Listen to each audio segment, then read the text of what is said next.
touch me, you filthy old thing! She slapped an old woman in the marketplace, and from that moment on, she began to age alone. The marketplace drums were beating that morning when Amara stepped into the square and every head turned. She moved like water through fire, untouched, untouchable. Her wrapper was the color of ripe mangoes, her skin gleamed like shea butter under moonlight, and her neck carried coral beads that whispered wealth with every step. Men stumbled over their words when she passed. Women sucked their teeth and looked away, nothing envy like a secret wound. Amara knew, and she fed on it. "Make way," she said, her voice sharp as a new blade, though no one was blocking her path. The crowd parted anyway. Mothers pulled their children aside. Traders lowered their eyes. She was 23 years old and believed the world had been poured into her hands by the gods themselves. Her mother had warned her once, years ago, before the sickness took her. "Amara, my daughter, beauty is like palm wine in a cracked calabash. It will not last. Pour kindness into people's hearts before your own cup runs dry." But Amara laughed. She was young. The mirror loved her. Why should she bow to anyone? That morning, she was on her way to Chief Okonko's compound. He had requested her presence, something about marriage talks, though she had not yet decided if he was worthy. The thought made her smile. Even chiefs had to wait for her. She walked past the yam sellers, past the blacksmith's fire, past the old women selling kola nuts under the baobab tree. The air smelt of roasted plantains and red dust. Children chased each other between the stalls, laughing in that careless way only children can. And then she saw her. An old woman, bent like a question mark, shuffling through the crowd. Her wrapper was torn and faded, the color of old ash. Her feet were bare and cracked, and she leaned heavily on a twisted walking stick. She moved slowly, too slowly, muttering something under her breath. Amara's lip curled. Beggars. They were everywhere these days, cluttering the marketplace like flies on spoilt meat. The old woman turned, and their eyes met for a brief, flickering moment. The woman's gaze was strange, calm, bottomless, like looking into a well with no end. Something cold brushed against Amara's spine. Then the old woman moved toward her. "Please," the woman croaked, reaching out with a trembling hand. "I have not eaten in 2 days. Anything you can spare, my daughter. Anything." Her bony fingers grazed Amara's sleeve. Amara jabbed back as if burned. "Don't touch me," she hissed. Her voice cut through the market noise like a whip crack. Conversation stopped. Heads turned. The old woman stumbled slightly, her hand still outstretched. "Forgive me, child. I only—" "What only?" Amara asked. Her eyes flashed with fury. "You dare put your dirty hands on me? Do you know who I am?" Her heart pounded, not from fear, but from rage. Rage that this thing, this worthless, forgotten creature, had dared to soil her presence. The old woman stood still now, her face unreadable. Around them, the marketplace had gone silent. Even the children had stopped running. "I said, forgive me," the old woman repeated softly. But Amara was too far gone. Her pride was a fire, and shame was the wind that fed it. In front of all these people, this beggar had embarrassed her, touched her, made her flinch like a common girl. She raised her hand, and she slapped the old woman across the face. The sound echoed, a sharp, ugly crack that seemed to hang in the air long after it should have faded. The old woman's head snapped to the side. Her walking stick clattered to the ground. No one moved. No one breathed. Slowly, the old woman straightened. She turned her face back toward Amara, and there was no anger there, no tears, no shock. She was smiling. It was a small smile, sad and knowing, like someone watching a child run toward the edge of a cliff. "You have chosen," the old woman said quietly, her voice steady, despite the red mark blooming on her cheek. "You will carry it now. Not in shame before others, but in the mirror, in the silence, in your own skin." Amara's mouth dried. Something in the woman's tone twisted her stomach, but pride would not let her show it. "Get out of my sight," she spat. The old woman bent slowly, picked up her stick, and turned away. As she limped into the crowd, she spoke once more, so softly that only Amara heard. "You will remember me every day, and no one else will understand why." Then she was gone. The marketplace resumed slowly, whispers first, then murmurs, then the full noise of life again. But people looked at Amara differently now, not with fear, not with envy, with something colder. Amara lifted her chin and walked on, her heart hammering in her chest. She told herself it meant nothing. The old woman was mad, a beggar, a nobody. But deep inside, beneath the pride and the beauty and the coral beads, a small voice whispered, "What have you done?" That night, Amara could not sleep. She lay on her woven mat, staring at the thatched ceiling of her hut, listening to the night sounds, crickets singing, a distant dog barking, the wind moving through the palm trees like a restless spirit. Her body was tired, but her mind would not quiet. Every time she closed her eyes, she saw the old woman's face, that smile, that terrible, knowing smile. "You will carry it," the woman had said. Carry what? The memory? The shame? Amara turned onto her side and pulled her wrapper tighter around her shoulders. It was nothing, just the ramblings of a mad beggar. By morning, no one would even remember. But she remembered.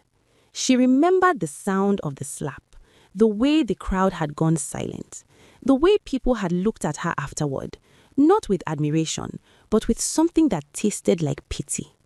Pity? For her? Amara sat up suddenly, her chest tight. No, she would not let this steal her peace. Tomorrow, she would go to Chief Okonko's compound as planned. She would smile, she would charm, and this foolish incident would fade like morning mist. She lay back down and forced her eyes shut. Sleep came eventually, but it was thin and restless, full of shadows that moved just beyond her vision. She woke to sunlight streaming through the cracks in her door, and for a moment, everything felt normal. Birds were singing. Somewhere outside, a woman was pounding yam. The air smelled of wood smoke and dew. Amara stretched, yawned, and reached for the small clay pot of water beside her mat. She splashed her face, enjoying the coolness against her skin, and reached for the bronze mirror her father had given her years ago. She loved this mirror. It had been her companion every morning since she was 16, her daily confirmation that the world was right, that she was the most beautiful woman in the village. She lifted it to her face and froze. Her hands were wrong. The skin on the back of her right hand, where it had struck the old woman, was no longer smooth. It was rough, dry. The knuckles were slightly swollen, and thin lines like cracks in dry earth ran across the surface. Amara's breath caught in her throat. She turned her hand over, examining it in the light. It looked older. Not by much, but enough. Her heart began to pound. She dropped the mirror and scrambled to the corner of her hut where she kept a larger piece of polished metal. She held it up with shaking hands. Her face was the same, still beautiful, still smooth, but her right hand. No, this was a trick of the light. Or maybe she slept on it wrong. Or... She rubbed the hand furiously, as if she could scrub the strangeness away. The skin felt rough under her fingers, like old bark. A knock sounded at her door. Amara, it was her neighbor, Ngozi, a cheerful woman who sold palm oil in the market. Are you coming to the well? The water is sweet this morning. Amara's voice came out higher than she intended. I'll come later. Are you well? Yes, just tired. There was a pause, then Ngozi's footsteps faded away. Amara sank to the floor, staring at her hand. Her mind raced. This was impossible. Hands didn't age overnight. Skin didn't change like this. Unless you will carry it, the old woman's voice echoed in her memory, soft and certain. No. Amara shook her head violently. She was being foolish. This was nothing. A rash, a skin irritation. It would pass. She wrapped her hand in a strip of cloth and went about her day, forcing herself to act normal. But it didn't pass. By the third day, the aging had spread to her wrists. By the fifth day, faint lines had appeared at the corners of her eyes, lines that had not been there before. And no one noticed. Not Ngozi, not the traders in the market, not even Chief Okonko, who had finally sent for her and spent the entire visit staring at her face with hungry eyes, seeing only beauty. You are a vision, a gift from the gods. Amara smiled and nodded, but inside she wanted to scream. Look closer, she wanted to shout. Look at my hands, look at my eyes, can't you see? But they didn't. They saw only what they had always seen. Because, if that was what it was hers alone. If you're feeling the weight of Amara's secret like she is, don't let this story slip away. Subscribe now so you never miss what happens next. At night, she locked herself in her hut and unwrapped the cloth from her hand. The skin was now unmistakably aged, wrinkled, spotted, the veins visible beneath the surface like roots under dry soil. She touched her hair and found 3 strands of grey. Amara bit down on her knuckles to keep from sobbing. What was happening to her? Why couldn't anyone else see it? She thought of the old woman, the smile, the words. And for the first time since the slap, Amara felt something she had never truly felt before. Fear. 2 weeks passed, and Amara became a ghost in her own skin. Every morning, she woke hoping it had been a dream. Every morning, the mirror told her otherwise. Her right hand was now fully aged, the hand of a woman in her 60s, gnarled and weak. Her left hand had begun to follow. The grey in her hair spread like spilled ash, and though she plucked the strands out frantically, more appeared each day. Her back ached in the mornings. Her knees creaked when she walked. And still, no one saw. She went to the market.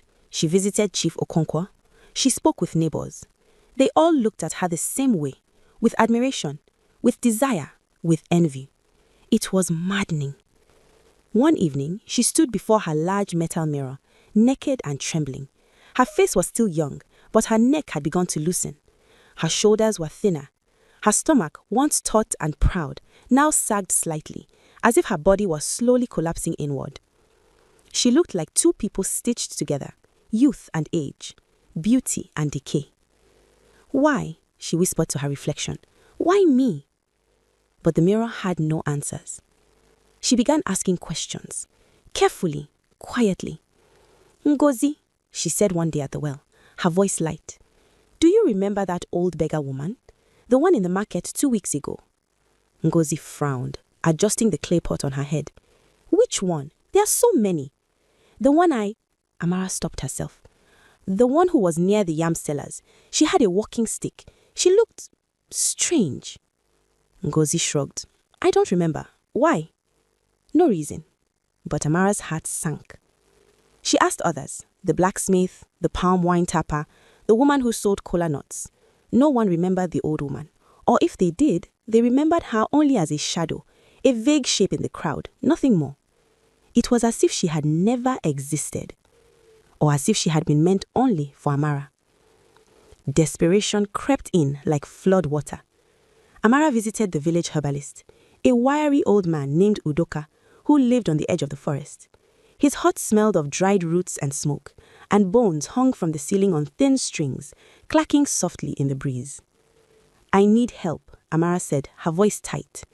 Udoka studied her with cloudy eyes. You look well to me. I'm not, she said. She unwrapped her hand. He leaned closer, squinting.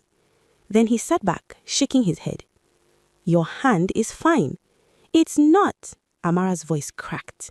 Look at it. The skin, the veins. Can't you see? Udoka's expression softened, but not with understanding. With pity. Child, there is nothing wrong with your hand. But if your mind is troubled, I can give you something to help you sleep. Amara stumbled out of his hut, her chest heaving. He hadn't seen it. He couldn't see it. No one could. That night, she made a decision. She would find the old woman. She would beg for forgiveness. She would do whatever it took to undo this. Because if this continued, if she kept aging while the world stayed blind, she would become something worse than ugly. She would become invisible. The search began at dawn. Amara wrapped herself in a plain brown wrapper and covered her hair with a headscarf. She did not want to be recognized, did not want questions. She went back to the market first, walking slowly through the rows of traders and buyers, scanning every face. The old woman was not there. She asked the yam sellers, "Do you remember an old beggar? She was here weeks ago. She had a walking stick." They shook their heads. She asked the blacksmith, the basket weaver, the children playing near the well. No one had seen her. Or, if they did, they remembered her only as a shadow, a vague shape in the crowd, nothing more. It was as if she had never existed, or as if she had been meant only for Amara. Days blurred together. She walked to the neighboring villages, asking the same questions, receiving the same blank stares. She wandered the forest paths, calling out into the trees, her voice swallowed by the thick, indifferent green. Her body weakened. Her joints ached. At night, she could barely lift her arms to braid her hair. And still, no one noticed. She was aging in a world that refused to see. On the 10th day of her search, she found herself on the outskirts of the village, near the old burial grounds where the ancestors slept beneath the red earth. It was a place people avoided at dark, too quiet, too much memory. But Amara was beyond fear now. She walked between the scattered graves, her breath shallow, her legs trembling. The sun was setting, casting long shadows across the ground. And then she saw her, the old woman. She was sitting on a flat stone near the edge of the forest, her walking stick resting across her lap. She looked exactly as she had in the marketplace, bent, weathered, ancient. But her eyes were bright, and she was smiling. "I've been waiting for you, child," the old woman said softly. Amara's knees buckled. She collapsed on the ground, her voice breaking. Please, I'm sorry. I didn't know." The old woman tilted her head. "Didn't know what, child?" "That you were," Amara's words caught in her throat, "that you are more than you seemed."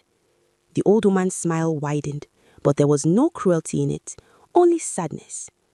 "I am exactly what I seem, a tired, hungry woman who asked for kindness, and you gave me a slap." Amara lowered her head, tears streaming down her face. "I was wrong. I was cruel. Please take it back. Whatever you did to me, please undo it." The old woman was silent for a long moment. Then she stood, leaning heavily on her stick, and walked toward Amara. She knelt down, her joints cracking, and placed a wrinkled hand on Amara's cheek. "Look at me, child," she said. Amara lifted her tear-streaked face. The old woman's eyes were deep and endless, like the night sky. "I did not curse you, child. I only revealed you." "What does that mean?" Amara whispered.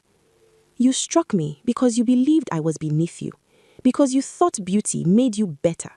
So now you are aging, not in the eyes of the world, but in your own. You are being shown what you truly are." Amara's breath hitched. "And what am I?" "Alone," the old woman said simply. "Alone with your cruelty." The old woman rose slowly, her bones creaking like old wood, and walked back to the stone where she had been sitting. She lowered herself down with a long, weary sigh, as if the weight of many years pressed upon her shoulders. Amara remained on the ground, her hands clutching the dry earth, her chest heaving with silent sobs. The world around them had grown dim. The sun had slipped behind the trees, and shadows stretched long and thin across the burial grounds like fingers reaching for the dead. "Who are you?" Amara finally whispered, her voice hoarse. The old woman tilted her head, studying her. "I have many names. Some call me the Watcher. Others call me the Mirror. I walk among people, unseen and unremarkable, and I test them." "Test them for what?" "For what is hidden beneath the skin," the old one said. "Beauty, wealth, power. These things cover the truth like cloth over a wound, but I remove the cloth. I reveal what lies beneath." Amara shivered, though the air was not cold. "And what did you see in me?" The old woman's gaze was steady, unflinching. "I saw a woman who had never known suffering, a woman who had never been overlooked, never been invisible, never been cast aside. And so, you believed invisibility was a weakness. You believed that those who suffer deserved their suffering. I didn't," Amara's voice broke. I didn't think. No, the old woman interrupted gently. You didn't. That is the problem. Amara covered her face with her hands, her aged, wrinkled hands. So this is my punishment? To grow old while the world stays blind? The old woman shook her head. This is not punishment. This is remembrance. She leaned forward, her voice soft but unyielding. Your body is changing, yes, but the world does not see it because the world never truly saw you. They saw your beauty, your status, the surface. But you must now see yourself as you truly are. And what am I? Amara asked again, her voice barely a whisper. The old woman smiled, that sad, knowing smile. That is for you to decide. Silence settled between them, thick and heavy.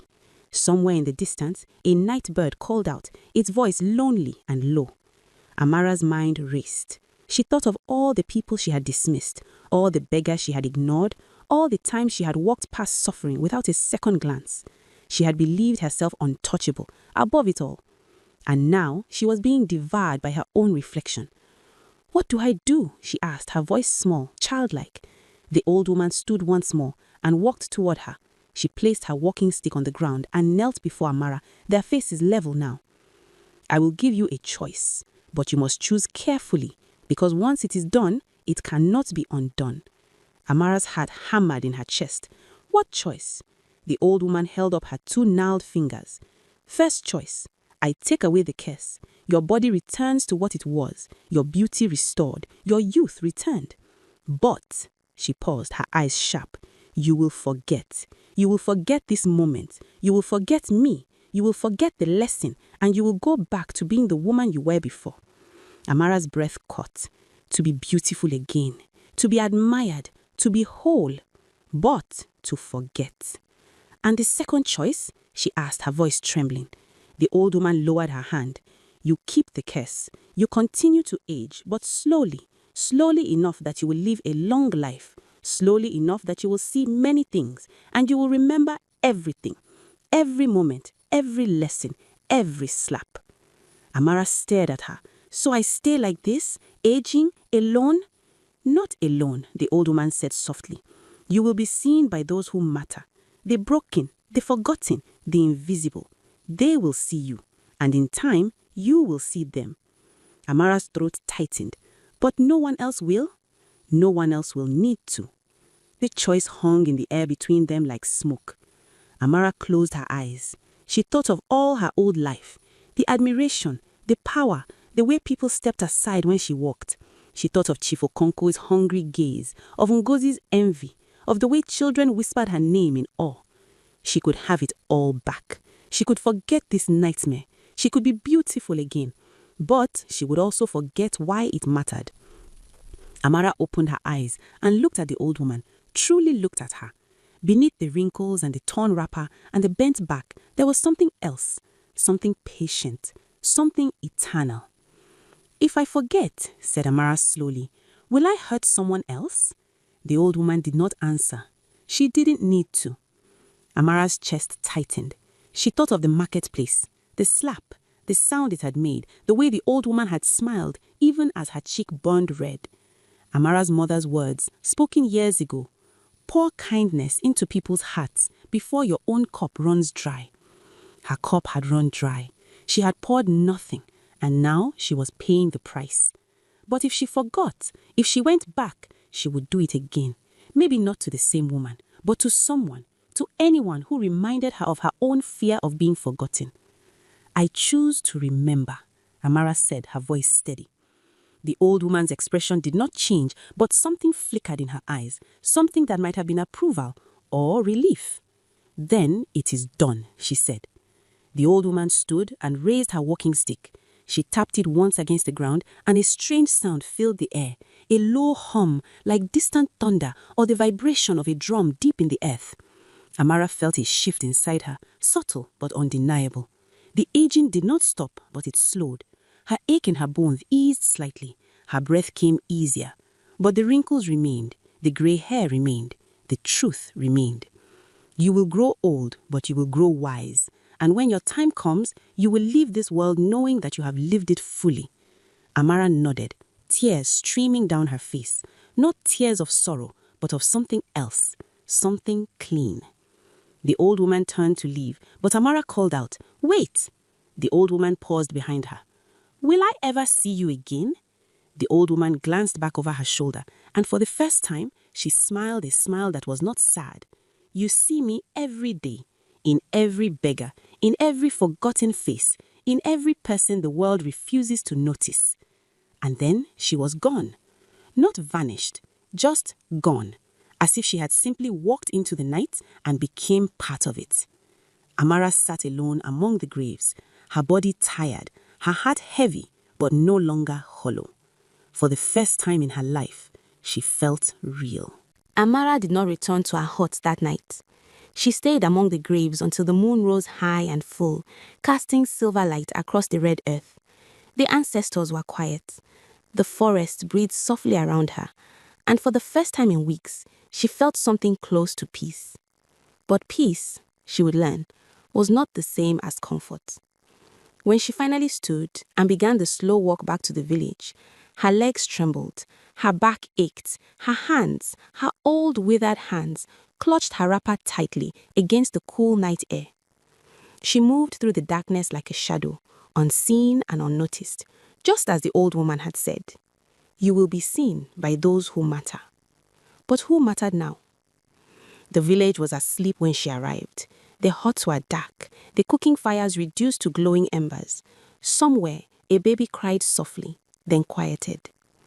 Amara slipped into her hut and closed the door behind her. She did not light a lamp. She sat in the darkness, her back against the wall, and stared at nothing. The choice had been made.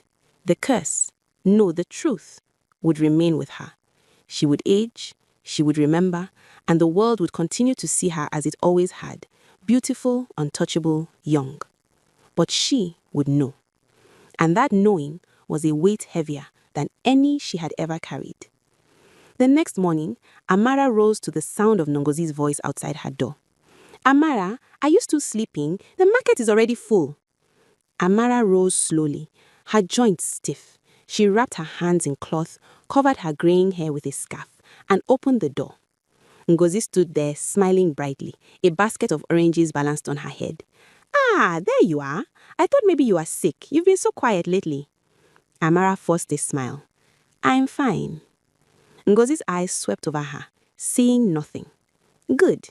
Chief Okonkwo sent a message for you. He wants you to visit him this evening. He says he has something important to discuss." Amara's stomach turned. Chief Okonkwo, the man who wanted to marry her, the man who saw only her face and never her heart. "I'll think about it," she said softly. Ngozi laughed. "Think about it? Amara, he's a chief. Any woman in this village will leap at the chance." She adjusted her basket and turned to leave.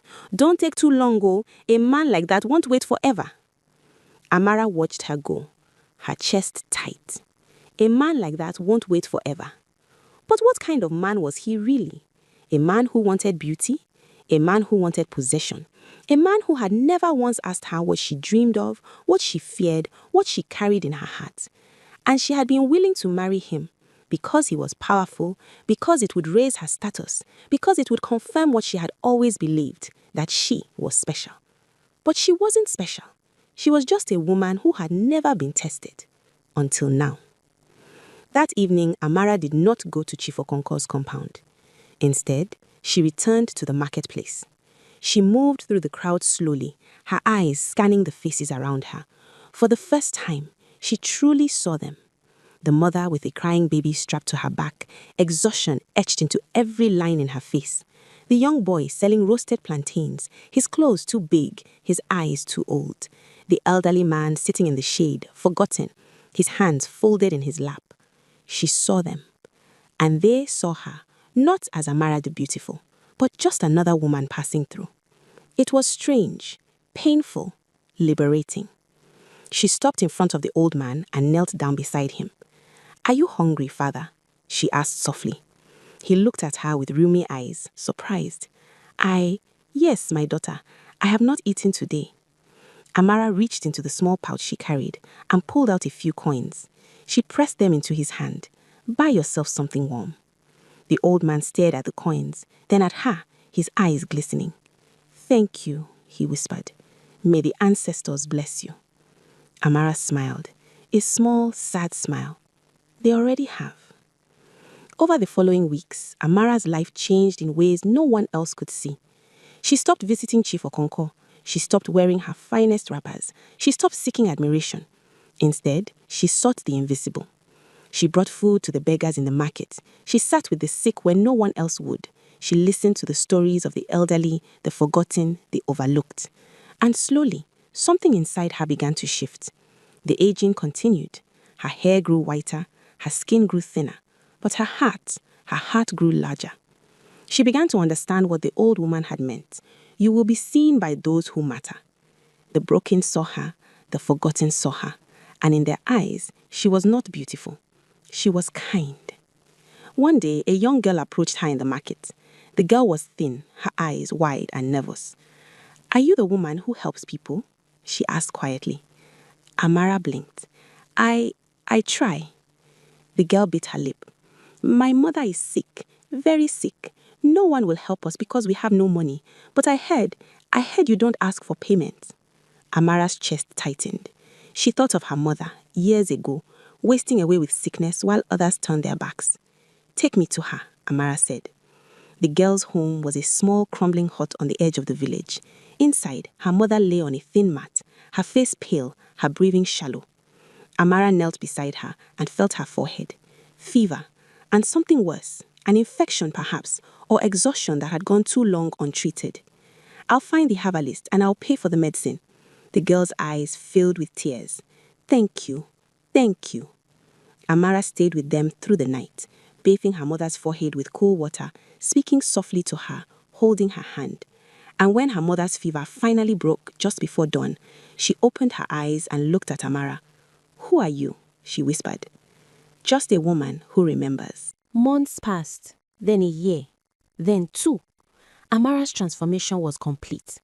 Her hair was now fully grey, streaked with white like the first frost of a dry season. Her hands were gnarled and spotted, her back bent slightly from the weight of age that had come too soon. Her face, once flawless, now carried the deep lines of a woman who had lived long and seen much. But her eyes were different. They were no longer sharp and dismissive. They were soft, watchful, kind. The village still saw her as beautiful. Chief Okonkwo still sent messages, though she never replied. Ngozi still marveled at her skin, her figure, her grace. But Amara no longer cared what they saw. She cared only about what she saw. She had become a healer of sorts, not in the way Udoka was, with herbs and powders and spells, but in the way that mattered most, with presence, with patience, with the quiet act of seeing people who had been invisible. She sat with the dying, she fed the hungry, she listened to the stories of the old, and she taught the young to do the same. People began to speak of her in hushed tones, though they did not know why. There is something different about Amara, they would say. She has changed. But they could not name the change. They could only feel it. One evening, as the sun set over the village, Amara sat beneath the baobab tree in the marketplace. Her legs were tired, her joints ached, but she was content. A small child approached her, a boy, no more than 5, with wide, curious eyes. Are you a grandmother? He asked. Amara smiled. Not yet, but perhaps one day. The boy tilted his head. You look like a grandmother. Amara laughed softly. Do I? Yes, my grandmother has hands like yours. He reached out and touched her wrinkled hand gently, without fear. Amara's throat tightened. She looked down at the boy's small fingers resting on her aged skin, and she realized something. He saw her, truly saw her, not because the curse allowed it, but because children always saw the truth. Your grandmother is a wise woman then, Amara said softly. The boy nodded seriously. She tells me stories. Then you are very lucky. The boy smiled and ran off, back to his mother, who was haggling with a yam seller nearby. Amara watched him go, her heart full. That night, as she lay on her mat in the darkness, she thought of the old woman, the watcher, the mirror. She had not seen her again, but she felt her presence everywhere, in the faces of the beggars, in the voices of the forgotten, in the quiet moments when the world paused and allowed kindness to breathe. Thank you, Amara whispered into the darkness. And somewhere, far away, or perhaps very close, the old woman smiled. Years continued to pass. Amara grew older still, but she lived. She lived fully, deeply, with a richness that beauty had never given her. She never married, she never bore children, but she became a mother to many, to the orphans, to the sick, to the lonely. When she finally died, many years later, the entire village came to mourn her.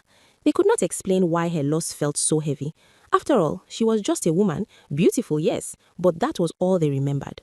Or so they thought.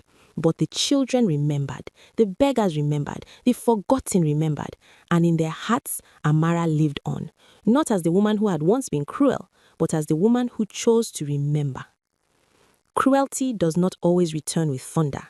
Sometimes it returns in silence, carried by the one who gave it, worn in the skin, carved into the soul. But kindness returns in whispers, in the faces of those you save, in the memory of those you see. And that is the legacy that lasts. If this story touched your heart, don't let it end here. Subscribe to this channel and join a community that values the lessons our ancestors passed down, because every story has the power to change us. Hit that subscribe button now and let's continue this journey together.